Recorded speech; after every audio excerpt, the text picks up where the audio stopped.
വാപ്പാന്റെ സ്വത്ത് പറ്റിക്കരുത്. വാപ്പാക്ക് തീരെ കഴിവില്ല, എന്തൊക്കെയോ പറഞ്ഞ് ഒപ്പിടിപ്പിക്കുക. മൂമിനെ, നീ അത് ചെയ്യാൻ പാടില്ല. ഹറാമായ പണം കൊണ്ട് നിന്റെ ജീവിതത്തിൽ ബർക്കത്തുണ്ടാവില്ല. ഈ ബർക്കത്തുണ്ടാവില്ല എന്ന് പറയുന്നതിന്റെ താല്പര്യം എന്താ? പണം കൊണ്ട് ബർക്കത്തുണ്ടാവില്ല എന്നതിനെ വിശദീകരിക്കുന്ന ഒരു കിതാബിനുണ്ട്. യൂസുഫ് നബ്ഹാനി തങ്ങൾക്ക് ദലീലു തുജാർ.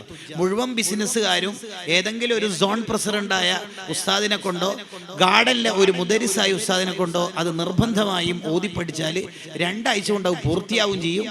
നമ്മുടെ ജീവിതത്തിലെ ബിസിനസ്സിലൊക്കെ ഭയങ്കര ബർക്കത്തായിരിക്കും. കിതാബിന്റെ പേര് ഞാൻ ഒന്നുകൂടി പറയാം, യൂസുഫ് നബ്ഹാനി തങ്ങളുടെ ദലീലു തുജാർ. ബിസിനസ്സുകാർ ഓതിപ്പടിക്കേണ്ട കിതാബ്. എന്താണ് ആ കിതാബിന്റെ പ്രമേയം?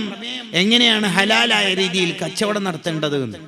വിഷയത്തിൽ അനവധി കിതാബുകൾ ഉണ്ടെങ്കിലും വളരെ ഔട്ട്സ്റ്റാൻഡിംഗ് ആയ ഒരുപാട് കിതാബുകൾ ഒന്നിച്ചു നോക്കിയാൽ നമുക്ക് ലഭിക്കുന്ന വിവരങ്ങൾ ആ ചെറിയ കിതാബിൽ നിന്ന് നമുക്ക് ലഭിക്കും. അല്ലാഹു ഈ നബ്ഹാനി ഇമാമിന് റഹ്മത്ത് ചെയ്യട്ടെ, അവിടുത്തെ ദർജ അല്ലാഹു വർദ്ധിപ്പിക്കട്ടെ. ആ കിതാബിൽ കാണാം, പണം കൊണ്ട് ഒരാൾ ബർക്കത്ത് ഉണ്ടാവില്ല എന്ന് പറഞ്ഞാൽ അതിന്റെ അർത്ഥം ആ പണം കൊണ്ട് ആഖിറത്തിൽ ഉപകരിക്കുന്ന ഒരു കാര്യവും ചെയ്യാൻ അയാൾക്ക് പറ്റില്ല.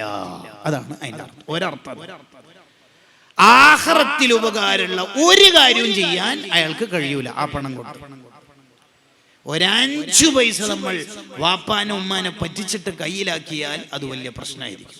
ചെറിയ പ്രായത്തിൽ തന്നെ കുട്ടികളെ ഷോപ്പിൽ അയക്കുന്ന സമയത്ത് തന്നെ 100 രൂപ കൊടുത്ത് തക്കാളിയും അല്ലെങ്കിൽ ഉരുളക്കിഴങ്ങൊക്കെ വാങ്ങാൻ അയച്ചാൽ അതിൻ്റെ ബാക്കി കറക്റ്റ് നിങ്ങൾ വാങ്ങണം, കുട്ടികൾ അത് തിരിച്ചു കൊടുക്കുകയും ചെയ്യണം.